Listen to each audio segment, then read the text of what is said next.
عزیزان محترم، جب پروردگار انسان کو خلق کیا تو اس کی خلقت کے ساتھ خدا نے خلق کیا، مومن کو خلق کیا، کافر کی روحوں کو خلق کیا، سب کو خلق کیا، وعدہ بھی لیا کہ ہے الستو میں تمہارا رب کا۔ جو روحیں پاک تھیں انہوں نے اقرار کیا اور عہد کیا کہ ہم خدا کی مدد کریں۔ خوب، یہ جو خدا نے مومن کو جب خلق کیا تو اس کی طینت میں کفار کی خصلتوں کو ملایا۔ کفار کی جو خصلتیں ہیں، اب انسان غلطی کرتا ہے، برے کام کرتا ہے، مومن کرتا ہے کہ نہیں کرتا؟ خدا نہ خواستہ میں آپ کو نہیں کہہ رہا کہ آپ بولیں کہ ہمیں مولانا صاحب کہہ رہے ہیں کہ نہیں، انسان، میں اپنے آپ کو کہہ رہا ہوں، میں خود انسان سے غلطی ہوتی ہے، کوتاہی ہوتی ہے۔ وہیں پر خدا نے جب کفار کو خلق کیا تو اس کی طینت میں اچھی خصوصیات کو ملا دیا۔ اب آپ کو نظر آتا ہوگا ہے تو کافر مگر اچھے کام بھی تو کرتا ہے، لوگوں کی مدد بھی تو کرتا ہے، انسانیت کا خیال بھی رکھتا ہے کہ نہیں ہے وہ بھی، اور اسی کو لے کر تو وہ علمبردار بنے ہوئے ہیں کہ دیکھیں ہمارے پاس اسلام نہیں مگر ہم کام تو اچھے کر رہے ہیں، اور اسی چکر میں ہمارا جوان اور ہمارے لوگ جو ہے وہ دھوکے میں رہتے ہیں، یار وہ کم از کم اتنے تو اچھے ہیں، کم از کم خیال تو رکھتے ہیں، ہم کیا کر رہے ہیں؟ تو وجہ کیا ہے کہ یہ خدا نے طینت جب خلق کر رہا ہے تو یہ ملا دیا۔ وہ کیوں ملایا خدا نے؟ خدا نہ ملاتا یہ دونوں الگ الگ چلتے نہیں، خدا نے ملایا اس لیے، اس برے میں خوبیوں کو ملایا اس لیے کہ اس کی یہ خوبیاں زندگی میں شاید اس کے دل کو منقلب کر دیں۔ بھائی برا شخص آپ کہتے ہیں نا یار چلو کم از کم کچھ تو کرتا ہے، اچھے کام کرتا ہے، چلو کوئی بات نہیں، شاید یہ اچھائی اس کو کسی مقام پر لے آئے۔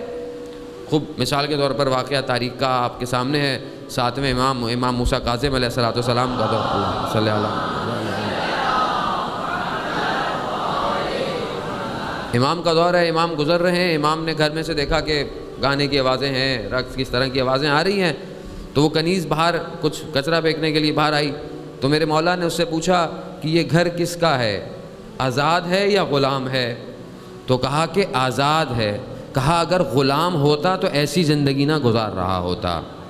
اب جب اس نے سنا، جب وہ پہنچی تو جو اس کا آقا تھا اس نے بولا دیر کیوں ہوئی؟ کہا ایسا ہوا، امام گزر رہے تھے، انہوں نے مجھ سے پوچھا تو میں نے کہا کہ آزاد کا گھر ہے۔ امام نے کہا اگر غلام کا گھر ہوتا تو ایسا نہ ہوتا۔ اب اس کی طینت میں کہیں کوئی خوبی تھی، کہیں کوئی خوبی تھی تو اسی حالت میں بھاگا۔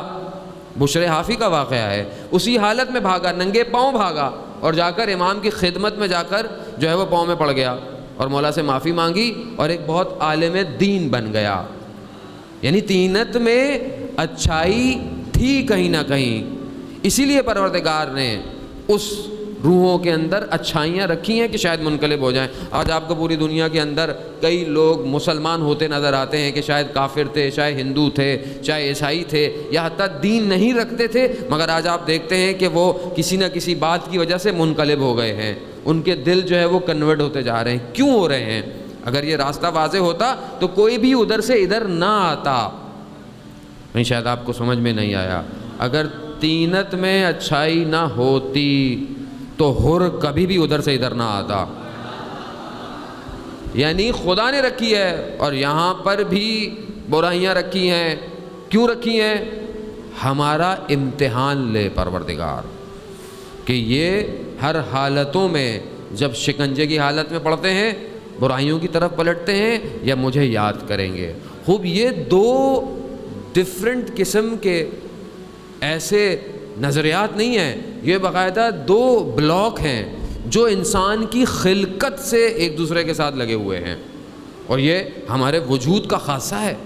وہ مومن سے غلطی ہوتی ہے، مومن گناہ کرتا ہے، کیوں کرتا ہے؟ کیونکہ اس کی طینت میں چیزیں مخلوط ہیں۔ عزیزان محترم، وہ پروردگار سورہ انفال کی آیت نمبر 37 کے اندر بھی یہی فرماتا ہے کہ یہ جو کافر ہیں، یہ جو منافق ہیں، یہ بھی نفاق کرتے ہیں، یعنی پیسہ خرچ کرتے ہیں۔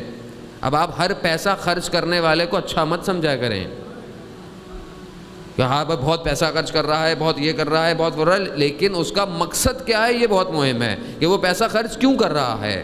تو قرآن کہتا ہے کہ یہ پیسہ خرچ کرتے ہیں مگر کیوں؟ یہ اللہ کا راستہ بند کرنا چاہتے ہیں، یعنی یہ خدا کا راستہ بند کرنا چاہتے ہیں۔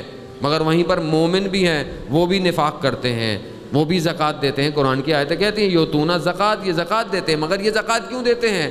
یہ زکوٰۃ صرف مالی نہیں ہے، بلکہ یہ اپنا پورا کا پورا وجود اسلام کی راہ میں دے رہے ہیں۔